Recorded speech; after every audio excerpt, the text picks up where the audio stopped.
Hello everyone, मी आहे ज्योती आणि ज्योतिष क्रिएटिव्हिटीमध्ये आपल्या सर्वांचं खूप खूप मनापासून स्वागत आहे. सध्या उन्हाळ्याची चाहूल लागलेली आहे आणि उन्हाळ्यामध्ये आपल्याला मस्त थंड थंड असं रिफ्रेशिंग काहीतरी प्यावंसं वाटत असतं.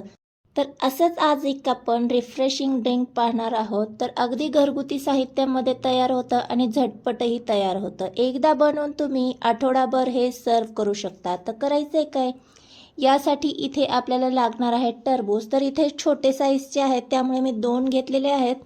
नाहीतर मीडियम स्वरूपाचं असेल ना तर एकही पुरेसं आहे. तर आता काय करायचं आहे, हे आपल्याला ना कट करून घ्यायचं आहे आणि यातला जो बियांचा भाग आहे तो काढून घ्यायचा आहे आणि याचा आपल्याला गर काढून घ्यायचा आहे. टरबूज शक्यतो गोड असायला पाहिजे, म्हणजे आपलं जे ड्रिंक आहे ना ते छान टेस्टी लागतं. तर इथे आपले टरबूज कट करून झालेत. आता याचा मी गर काढून घेतलेला आहे एका वाटीमध्ये. साधारण 1 वाटी इतका गर स्टार्टिंगला घेतला आहे.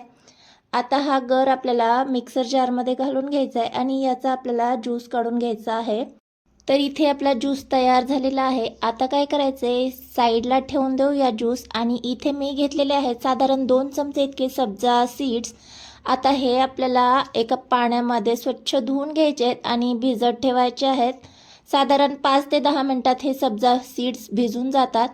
आता हे देखील मी साईडला ठेवते आहे आणि इथे मी घेतलेलं आहे अर्धा लिटर इतकं दूध आणि हे दूध आपल्याला गरम करायला ठेवायचं आहे. गॅस मीडियम करायचा आणि हे दूध गरम करायला ठेवायचे. तोपर्यंत इथे वाटीमध्ये मी साधारण 2 चमचे इतके कस्टर्ड काढून घेतलेली आहे. कस्टर्ड ऑप्शनल आहे. हे ड्रिंक तुम्हाला थोडंसं थिकनेस हवा असेल ना तरच कस्टर्ड वापरा, नाहीतर नाही वापरलं तरी काही हरकत नाही आहे. आता यामध्ये थोडंसं कोमट झालेलं दूध मी घालून घेतलं आणि छान याची अशी स्लरी करून घेतलेली आहे. आता ही स्लरी आपण साईडला ठेवून देऊया आणि इथे पाहू शकता दूध बऱ्यापैकी गरम होत आलेलं आहे. दूध गरम झाल्याच्या नंतरच आपण जी कस्टर्डची स्लरी केली होती ती यामध्ये आपल्याला घालून घ्यायची आहे.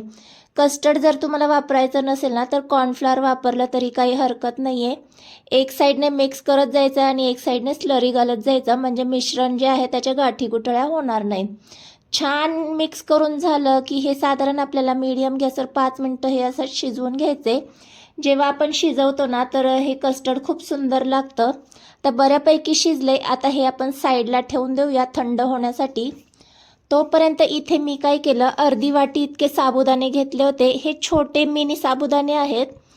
हे आपण अर्धा तासासाठी भिजत ठेवले होते. छान असे फुललेले आहेत. फुलून हे 1 वाटी झालेले आहेत. इथे मी छोटा साबुदाणा घेतला आहे. तुम्हाला हवं तर मीडियम जो आपला रेग्युलर साबुदाणा असतो तोही घेतला तरी काही हरकत नाही आहे. आता गॅसवर मी अर्ध पातेलं पाणी घालून घेतले आणि यामध्ये आपल्याला हा साबुदाणा घालून घ्यायचा आहे. इथे मी भिजलेला साबुदाणा वापरलेला आहे हे लक्षात ठेवायचं. आणि साधारण 2-3 मिनटं हा साबुदाणा या पाण्यामध्ये आपल्याला शिजवून घ्यायचा आहे. छोटा साबुदाणा आहे त्यामुळे अगदी 2-3 मिनटातच हा छान असा फुलला जातो.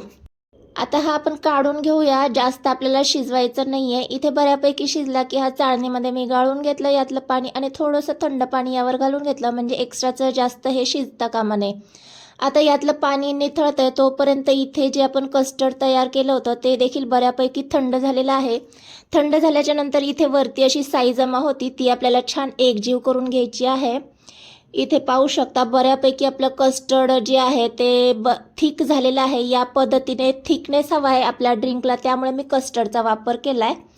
आता हे थंड झालेलं कस्टर्ड ना आपण एका पातेल्यामध्ये काढून घेऊ, म्हणजे आपल्याला सर्व साहित्य या पातेल्यामध्ये ॲड करता येतील. आता हे इथे मी कस्टर्ड काढून घेतलेलं आहे. आता यामध्ये आपल्याला साखर घालून घ्यायची आहे. मगाशी आपण साखर ॲड केलेली नाही आहे. इथे मी पिठी साखर वापरणार होते त्यामुळे मिश्रण पूर्ण थंड झाल्याच्या नंतर मी पिठी साखर घालून घेतली. आवडीनुसार घालून घ्यायची आणि छान एकजीव करून घ्यायची आहे. इथे तुम्हाला जर रेग्युलरची साखर वापरायची असेल ना तर जेव्हा आपण कस्टर्ड शिजवत होतो ना त्यावेळेस साखर ॲड करायची, म्हणजे ती छान एकजीव होऊन जाते आणि विरघळलीही जाते. आता इथे बऱ्यापैकी मिक्स करून झाली.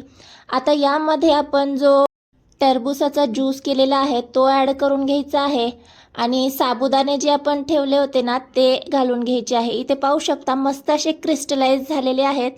या पद्धतीने साबुदाणा क्रिस्टलाइज झाला ना तर तो छान दिसतो आणि खातानाही टेस्टी लागतो.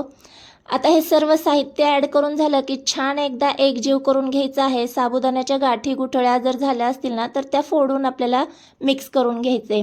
बऱ्यापैकी मिश्रण एकजीव करून झालं तोपर्यंत इथे जे आपण सब्जा भिजत घातले होते ते देखील बऱ्यापैकी फुलून दुप्पट झालेले आहेत. आता ते सब्जा सीड्स देखील आपण यामध्ये ॲड करून घेऊया आणि पुन्हा एकदा छान एकजीव करून घ्यायचं आहे. यामध्ये मी जे काही साहित्य ॲड केलेलं आहे ना ते पूर्णतः ऑप्शनल आहे. तुम्हाला जे काही आवडत असेल ते ॲड करायचं आणि जे काही स्किप करायचं असेल ते तुम्ही स्किप करून घेऊ शकता. तर इथं पाहू शकता खूप सुंदर आपलं रिफ्रेशिंग ड्रिंक तयार झालेलं आहे. या पद्धतीने तुम्ही तयारी करून हे फ्रीजमध्ये सेट होण्यासाठी ठेवून देऊ शकता. पण आपण हे लगेच सर्व करणार आहोत त्यामुळे इथे मी वाटीभर ना टरबूज च्या फोडी करून घेतलेल्या आहेत त्या देखील यामध्ये घालून घेते. या फोडी ऑप्शनल आहेत कारण आपण मगाशी ज्यूस देखील ॲड केलेला आहे. तुमच्या आवडीनुसार तुम्हाला जर ज्यूस ॲड करायचा असेल तर ज्यूस ॲड करा, नाही तर फोडी ॲड करा. तर लगेच आता आपण हे सर्व करून घेऊया. तर आता ग्लासमध्ये आपण आईस क्यूब आवडत असेल तर आईस क्यूबही घालून घेऊ शकतो, तुम्हाला जर थंड थंड प्यावं असं वाटत असेल तर. आता हे आपण सर्व केलेले आहे. आवडीनुसार आणखी थोडेसे टरबुजाचे काप आपण यावर घालून घेऊया आणि आवडीनुसार गार्निशिंग करून घ्यायचं आहे. इथे मी थोडेसे काजू बदामाचे काप केलेले आहेत ते गार्निशिंगसाठी घालून घेते आणि थोड्याशा गुलाबाच्या पाकळ्या देखील यावर घालून घेते. म्हणजे ते दिसायला छान दिसलं ना मुलांना देखील ते आवडतं पिण्यासाठी. तर इथे मस्त आपलं रिफ्रेशिंग असं टरबुजाचं ड्रिंक तयार झालेलं आहे. या उन्हाळ्यामध्ये हे टरबुजाचं रिफ्रेशिंग असं ड्रिंक तुम्ही नक्की ट्राय करा. हे तुम्ही असंही पिऊ शकता किंवा तुम्हाला जर थंड करून प्यायचं असेल तर थोडा वेळसाठी फ्रीजमध्ये तुम्ही थंड करून घ्यायचं आहे आणि मगच हे रिफ्रेशिंग ड्रिंक तुम्ही प्यायला घेऊ शकता. यामध्ये आपण भरपूर असे साहित्य वापरलेले आहेत त्यामुळे हे पोटभरीचं आहे आणि शिवाय हेल्दीही आहे. तर आजचा व्हिडिओ तुम्हाला थोडासा जरी हेल्पफुल वाटला असेल किंवा आवडला असेल तर प्लीज एकदा व्हिडिओला हाईप करा आणि चॅनलवर नवीन आला असाल ना तर चॅनलला मात्र सबस्क्राईब केल्याशिवाय जाऊ नका. भेटूया अशाच एका नवीन साध्या सिंपल रेसिपीसोबत. तोपर्यंत मस्त खा आणि स्वस्त रहा. बाय.